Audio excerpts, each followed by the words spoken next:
floating in the causal ocean. Within this universe, there are billions of planets. They're all called dweeps, islands. And then we are on this Earth planet, which is a small planet. And then we're in Bali, which is a very small island within this island. But they're all important. And each person, they say in English, is an island unto himself. So when we talk about Hinduism, of course, in my childhood, I was raised in Mletchadesh. So they have a saying, holy cow, which is to say that Hinduism is just stupid because they worship cows.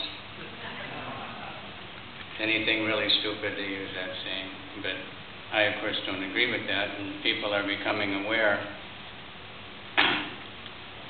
I once looked in many dictionaries, English dictionaries of Hindu, and I didn't like most of the definitions, but one I appreciated. It said, those are people who follow the Vedic scriptures, Upanishads, Bhagavad Gita, Srimad Bhagavatam, Puranas.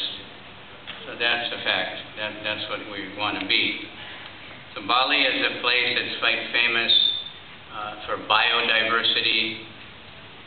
There's more species of fish or something around the islands of Bali than anywhere else in the world, and more different types of coral. So people are coming here to become bewildered by the creation of the Lord and all the different varieties, just on this little tiny place. But Krishna says in Bhagavad Gita that there's no use even in all the details of this wonderful world because it's a spark of His splendor. I mean, we can't imagine. The whole planet is practically, very little has been explored, what to speak of the rest of the world. So, Sanatana Dharma is what we're trying to promote, and unity and diversity. We glorify Bali also, even materially because of that, but we have there's something like 300 ethnic groups, not all Hindu, but it depends on how broad you make your definition. Everyone can be a Hindu. So it unites on, this following the Vedas, and the Bhagavad Gita is the essence of the Vedas that can bring everyone together. Recently we had an incident in India which was very interesting. In Russia, some fanatic people of different, sampradaya were trying to ban the Bhagavad Gita in Russia as what did they call it? An extremist literature or something. Could provoke war because Krishna is saying, fight. And in the Indian parliament, they went wild and everybody stood up and everybody was speaking. The Bhagavad Gita is, so important and they can't do that. And India is based on the Bhagavad Gita. And this is very, very important that we read the Bhagavad Gita and understand it and unite in that way on a higher spiritual level. We can have many, many organizations doing so many wonderful things. We should, like they're saying, learn from all of them. Even people are practicing a different religion. We should learn from them that God is the same for everybody. It's not a different God for the Muslims or a different God for the Christians or even the atheists. At the time of death, they'll usually call out to God also. It's the same God, the same supreme person, the same creator, whatever you want to call him. Millions and millions of names are there, even in Sanskrit, but what to speak of every other language. But it's the same supreme person, the same creator of everything. So they have a saying, united we stand, and divided we fall.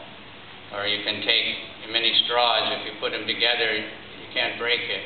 But you take them one by one, any child can break them. So if we reunite, and our goal is not to say Hindu is everything and there's only Hinduism and everyone else is wrong, but unite for the purpose of improving the condition of the human beings in the world, to understand what are religious principles, what does it mean ahimsa, and what does it mean to Shastra, and what does it mean all yamas and niyamas that we have to think about.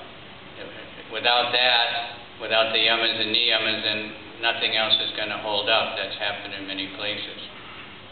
Without getting on the basics. So if we unite on that principle, everybody can be very, very happy, and we can all love one another and appreciate and learn from everybody and not get offended, by whatever anybody says, because we're all just trying to do good for everyone, and we should look for that and be thinking how I can improve myself, how I can improve my group or whatever, and not how everybody else can improve to please me, because I may not really know what's right. But anyway, it's a very simple thing, so I don't have much more to say. We can go on and on and on, but all the great acharyas of the history in India, mostly they come from India. Bhagavad Gita is always there. Ramanuja, Madhvacharya, he actually went, and met Vyasadeva to study Bhagavad Gita, to come back and teach Bhagavad Gita to the world. It's so important.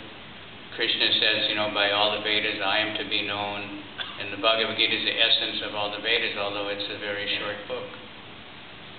So the details of, everything else, but if everybody unites on that, trying to please the Supreme Lord, trying to live according to those guidelines that are given in the Vedas, then everything will go very nicely, and everybody can live. If we remove the humans from this earth, the automatic diversity of all the biodiversity will correct itself very quickly. But the humans are just screwing everything up, and they're so proud of it.